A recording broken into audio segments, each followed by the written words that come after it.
Hi Elias, how are you? Everything okay? Yeah, it's great. It's autumn here in Gothenburg now, so it's Yeah. my favorite season actually. It's good. Your sixth album, The Power of the Night Star, has just been released. And how have the reactions been so far? The few reviews we've seen have been really good, I think. Um, like everyone seems to appreciate like this cinematic big sound we went for. And it's kind of cool to see that because like when we started out, I wanted to make something that was more like, I mean, Under the Grey Banner was like kind of lush and much, well, there was much stuff going on there as well. This time I wanted to make it more, epic and cinematic throughout, Yeah. like a movie thing. So, and that seems to come through, and I'm happy to see that. It's always good when you have like an intention, and then you don't know if people will like hear the same thing or if they'll hate it or not. But yeah, it seems to be well received. So yeah. You just followed your guts, what you thought was right to do. Yeah, kind of. I mean, it took some time to kind of decide to make a sci-fi album, but we felt it was a good time for that. That makes it a bit harder for me, I think, with the production, because it's like the sonic palette is like wider. I mean, with Under the Grey Banner, it was like symphonic stuff because it was like medieval things. But now it's like up in space, you can have like all these keyboards and synths and stuff, which makes it a bit harder because you have so much more to choose from. But yeah, Yeah, but I think it turned out really great too, this album. yeah, And thanks. your last album, Under the Grey Banner, it was released in 2011. That was 11 years ago. What Yeah, took you so long between these two releases? yeah, it's like many different things. I mean, when we wrote Under the Grey Banner, I was a student. Olaf, I mean, Amaranth hadn't really kicked off yet. So after we released Under the Grey Banner, I started working like a full-time job as a game developer, and Olaf started with Amaranth to really tour a lot and things. And after a few years, I bought like a house and having kids and all that stuff. So it was really hard. I mean, when we tried to make it work, like when he was home and I had some time, we tried to meet, write music together, because we were the main writers for like the three previous albums. But that really didn't work out just due to our schedules. So I started writing on my own. But it took a few years to kind of come to that conclusion. I'll just start writing it now. And then also Jesse jumped in and started writing music, and we eventually wrote this new album together. And that was really cool to work with Jesse. I mean, he's been in the band for a long time, but he haven't really written anything before. But so yeah, that was really cool. I mean, so yeah, I would say like multiple different factors, just life in general and people having Life stuff to do. happened, yeah. Yeah, exactly. Yeah, and you said you took a full-time job as a game developer, right? Yeah, that's true. Yeah, That's what yeah. I'm doing now. In which way is that connected to the more futuristic way of the new album? You know, I think kind of it's like, inspired that? yeah, in a way, I guess, like I think I mean, I don't work with sci-fi games as such, but it's more it's nowadays I don't. I mean, at a previous job I did music as well, like in except for programming, and then it was like a bit hard because to make music on your spare time as well, because I kind of got so much out of me at work. But now I'm just like doing programming and developing, so that's great. Then there's more energy for doing music when you're home, which is good. Yeah. And as you said, you wrote this album throughout the time, right? Since 2011, you've been writing this album. I think we wrote like one song in 2012, I think, which hasn't been released, but that's something that might eventually come at some time. But then there was another direction, kind of. I think we at that point we wanted to follow up Under the Grey Banner in some way. Then me and Olaf, we wrote like drafts for a song in 2014, which eventually now in the end we finished. We turned into this A Threat from Beyond the Shadows. But that was like, so in 2014 was like the first draft. But then in 2016 I wrote the first complete track, A Light in the Dark, and then it took like a few years. I wrote another song, I think, but then we went to Japan and Australia in 2018, and after that we were like really inspired and like, yeah, now we should really push for completing this album now. And at that point as well, like my kids have become a bit older, so I was having a bit more time, you know. And also I built this studio here. We didn't really have a recording space either for recording vocals, and that was also like a thing. I mean, building up this place here to tune it in for vocal recordings also took some time. So hopefully next album we have more in place to begin with, so it won't take 11 years. I think. But and then also the pandemic happened. Did you write anything during the pandemic? Yeah, we did. I mean, that was like 2020. We started with no, at that point we were actually done with the writing, right? Or no, that was the year after. We wrote a lot actually at that point, 2020 to 2021. We weren't really affected so much by it. I mean, in the beginning, it was of course like when no one was vaccinated and you didn't know so much about how no one had got it yet. So we were like a bit reluctant to meet up. And also at one point, we also, me, Jesse, and Jonas got it when we recorded here in the studio. But it didn't affect us so much, I think. Also because you are from Sweden, right? Sweden never really closed anything that much. No, we didn't. No, I mean, no. It was, everything was kind of normal. I mean, of course, people maybe didn't go out so much and things, but everything was open. There was some restrictions on like how many could be at the pub or at restaurants and things, but it didn't really shut down. So yeah, it was easier than in other parts of the world. Yeah. And how was your composition process to this album? The process was like first we just completed one song where I kind of had the aim that we should try and make something more sci-fi, and I wrote one song, and then we wrote another one, I think, and at that point we kind of felt like if we're going to do a concept album now, we really need to sit down and kind of like have some idea for the story and like what's going to happen, so that we have something to, because you can't just start writing songs when you're having a concept. So we kind of took what we had, like 2 songs, and we put that on like, you know, number 1, 2, 3, 4, 5, 6, 7, and the track list that we kind of fill in like. So here they will go on this journey through space again, of leaving this planet, and at this point there will be like a big event. So this track will be really like faster. This will be more heavy because it's a brooding, and you know. So we kind of had this broad sense of. So we knew what kind of styles to write the tracks in, you know, a bit, and then we started feeling in like, okay, so we should try writing this more epic, like happy song now, so yeah, and that's really nice. It's a really nice way to work. I feel like, because I find it hard sometimes to just write music when you don't know what it's going to be about. It's harder. Yeah. This is also probably the album on which you have more keyboards on, where they're more relevant. In which way were you responsible for that? For the keyboard, you mean it be more Yeah. keyboards in general?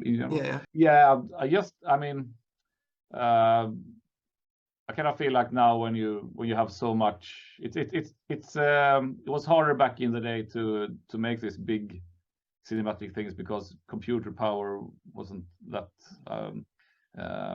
it wasn't that easy. You had to fiddle around and, you know, do multiple exports and then put it together.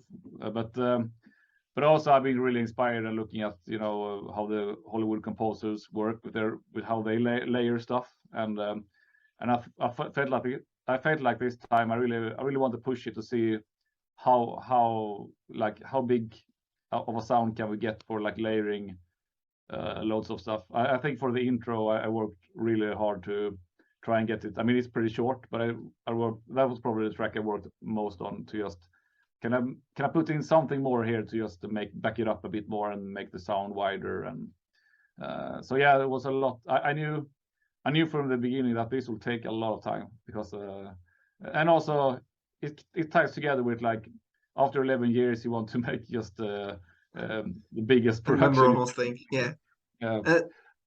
And you also have the big help in the mixing department, right? And it's really great mixing.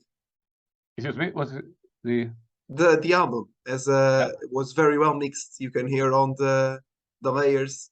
You are really yeah, exactly. I mean, it must be a bit hard for Jacob because like I tend to not put the keyboards, you know, in higher registers. It's more like everything is in the middle to make it more fat, and that's also where the guitars are. So, but for me, it's more like if you take something out, you'll notice that the sound goes a bit more narrow. And but if it's not like you'll hear that, oh, there's the trumpets. It's more like if you take them out, you will get like a bit. Yeah, it'll get a bit less epic. But for us, it's always like the vocals. I mean, when we write music, it's always the vocal melodies first, and the chords to that. And at that point, I guess it's not. It doesn't have to be metal at all. It's more like when we do the productions later, and like with the guitars and drums, then it becomes metal. But we always start with just the melodies and chords. So yeah, the main aim is just to create the best melodies, then make songs from that. Yeah, that's kind of how we work nowadays. So I guess that was from Starfall we started working like that. Previously, it was like really chaotic. We were in the rehearsal room, you know, everyone was just banging their instruments. It was like total chaos. You try to get something through, some ideas through. But yeah, it's a bit more relaxed nowadays to write at home. Now, moving on to the lyrical aspect, you already said that this is a concept album, and it's quite obvious, I think. And can you tell us a little bit of the story behind it? Yeah, so this is like a story that spans over multiple galaxies. We're following this peaceful alien species that they are looking for a new planet to live on. And early on the record, they wake up from like cryogenic sleep for like centuries, and that's why the intro is called The Awakening. And the guy speaking on the intro is like, I wanted to find this guy who sounded really old and tired because he's like been asleep for 100 years. So and then they eventually they get chased by this hostile race that harvests from other races technology, and they kind of chase them throughout the universe, and in the end they have to kind of they have to kind of use this old arcane weapon that has been forbidden for a long time, and yeah, that's like the only way out from this peril that they. So it's a lot of like fleeing and fighting, and so. And I think it's the first time that you make an album with such a futuristic theme, right? Like from outer space. Yeah, we have some stuff on astronomy. Like the first part of that album was a bit space, was like space oriented, but then there was no like clear concept. It was more like sci-fi themed songs. But this is, yes, as you say, this is the first time we do it like as a concept. And what inspired you to do this story? I mean, Jonas wrote the story, so I guess that would be a question for him more. But yeah, that's a bit hard for me to like how his thoughts on that. But yeah, I'm not really sure like what his main inspirations are nowadays. I mean, I know he read a lot of fantasy back in the day. I'm not really sure what he reads nowadays. Definitely more fantasy than science fiction, I think, on his part. Yeah, but it's a science fiction with a lot of fantasy in between in the story. Yeah, it is. I was happy also that Olaf came in and wrote some foreword to at the end to the tracks. So in the booklet there's a bit more, it's a bit more details to the story that the interested listener can read about. It's always nice to fill it out a bit with like lore in between the songs. I think we had that on Under the Grey Banner as well. And that's yeah, it's really good, to understand the story better. Yeah. Now, one thing that's different from Under the Grey Banner is that on this album, the only singer is Jonas, right? You have some guests, but Jonas is the only singer, and he makes all the characters, right? No, we have a Ricky from Ascension who does one of the characters. He's on the A Threat from Beyond the Shadows and also on the Final Hour.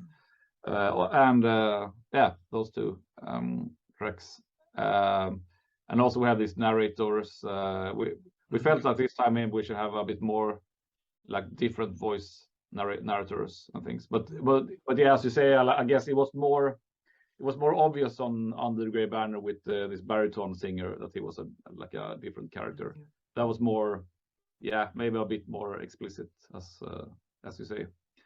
And also we have, we have more guests this time, I'll say, but maybe it's not that apparent. I mean, we have this guy Patrick who makes the growls and the voice actors, and Elise Reed. Elise Reed too, yeah.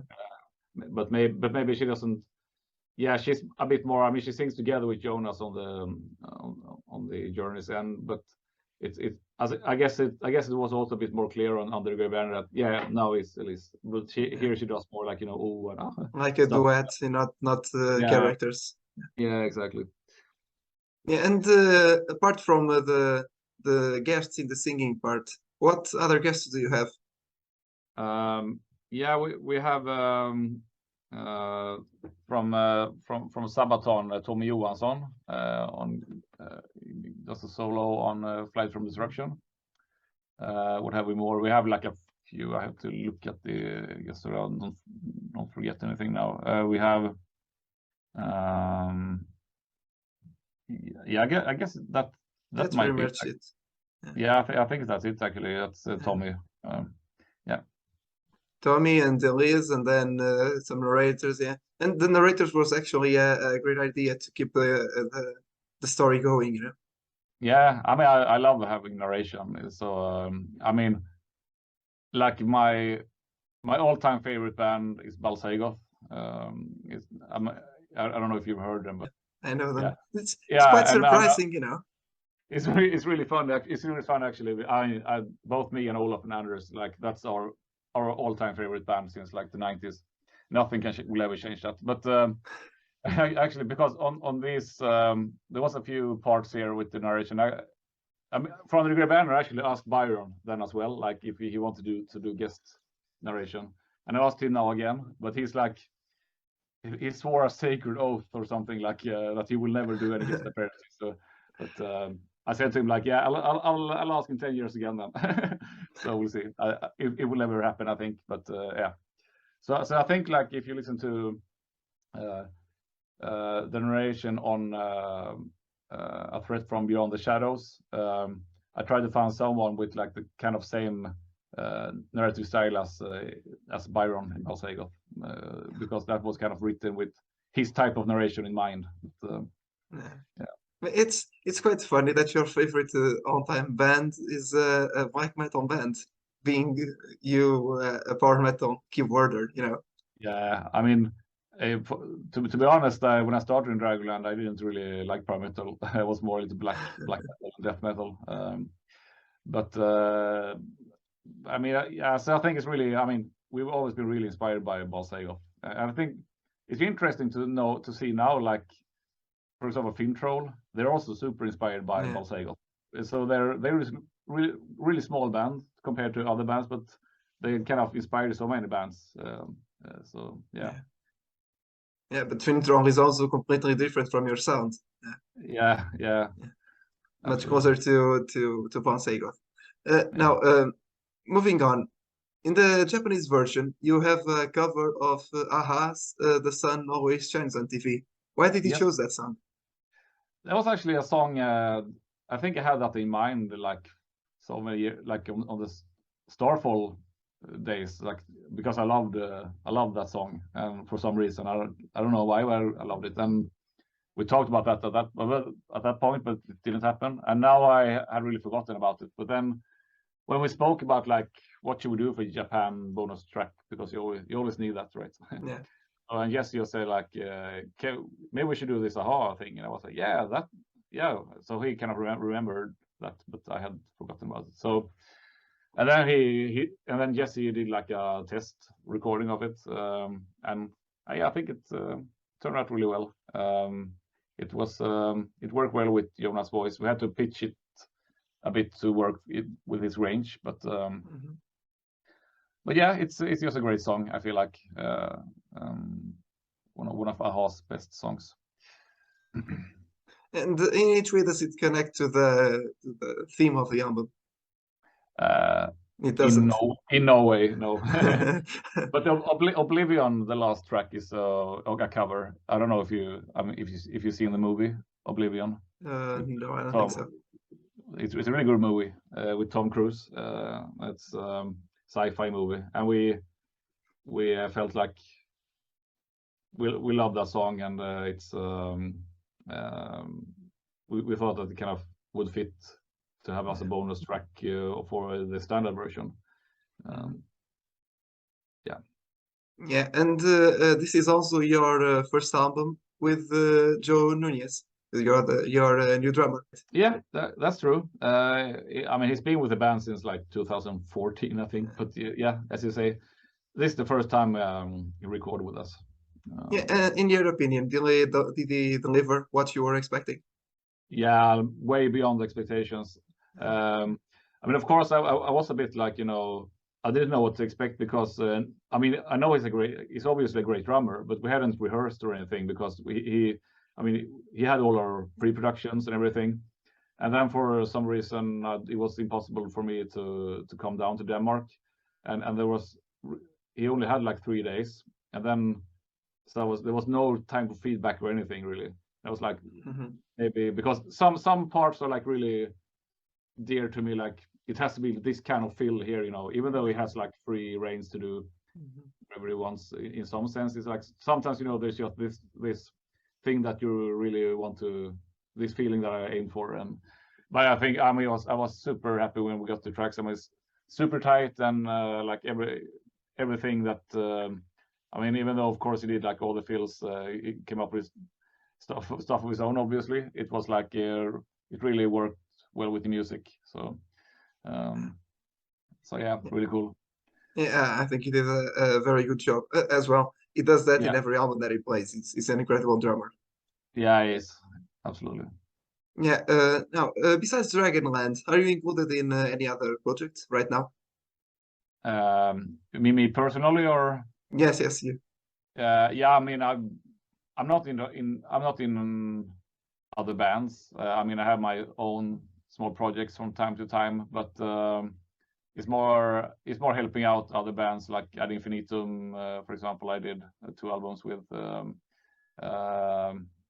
Just it's more like when someone asks me, hey, can you help us out with this? It's not like I'm not really actively seeking for stuff like that because I don't have so much time, spare time, and the spare time I have, I now should really focus on Dragonland. I feel like writing the next album and things. But when something pops up and I feel like I can do it, I'll do it. But yeah, but is that like any project that you would like to have in the future? I don't know, like it would be cool to do more stuff like that, of course, to just do production work and also maybe do movie. I mean, for me, scoring movies has always been like a dream in a way. Like that would be awesome, but that would require me like really pushing for it, and it's hard to get in there. I feel like, but yeah, but this album could be the soundtrack to a movie. It could fit. Yeah, absolutely. But yeah, it's cool. I mean, at my previous work, I did the game soundtrack, and that was really nice. That was kind of because there was lots of scenes that you could write music to and get, and I love that stuff. And that's also why it's nice to do like a concept album, because you have this kind of scene like this space battle and things, and that's really inspiring. So yeah, movies will be something maybe in the future. And it will turn out really great, I'm sure that. Now, which are your touring plans this album? My two touring plans, playing shows. Oh yeah, touring plans. Nothing has been settled yet. I mean, we have like at this point we only have one gig booked at a Dragon Festival in Denmark next year, but we are looking into different things. But so far nothing is can be announced. But yeah, I mean, the thing is, with this band, we've never been on a real tour, which is like insane. We've existed for like 23 years now. But yeah, it will be great to do a real tour at some point. I mean, we did like mini tours and things, but yeah, that would be awesome. Yeah, so and are there any plans to come to Portugal? I mean, if we go on tour in Europe, I mean, Portugal will be on the list, of course. I mean, it's not really up to us to decide, of course. It's always like that. I mean, we would love to go anywhere. We just have to get it booked. So with Portugal, I love Portugal. So yeah, that'll be cool. Would love to see you here. Now, just to finish, we won't have to wait another 11 years for your next album, will we? No, that's the plan right now. I mean, for sure. I mean, of course, we didn't think it would take 11 years after Under the Grey Banner either. But I feel like now it's kind of a new start for the band in some ways. So for sure, it won't take. It probably won't be it probably won't be next year, but it won't be in 11 years either. So yeah, it's really funny because some bands, if they didn't release an album in 10 years, they would be probably forgotten. But you just kept improving and are probably on the best form of your life right now. It's really cool to see like that over the years, like as you say, I would imagine like no one would care about us anymore. But it seems like the fan base has grown a bit. Like if you look at Facebook followers and all that stuff, so it's cool to see that and people have been waiting so long a time and still like remembers us. That's really cool. Yeah. All right, that's it. It was an honor to this interview with you. Would you like to send any message to your Portuguese fans? Yeah, I mean, like we really hope to come to your beautiful country sometime in the future, within the next 11 years, I think.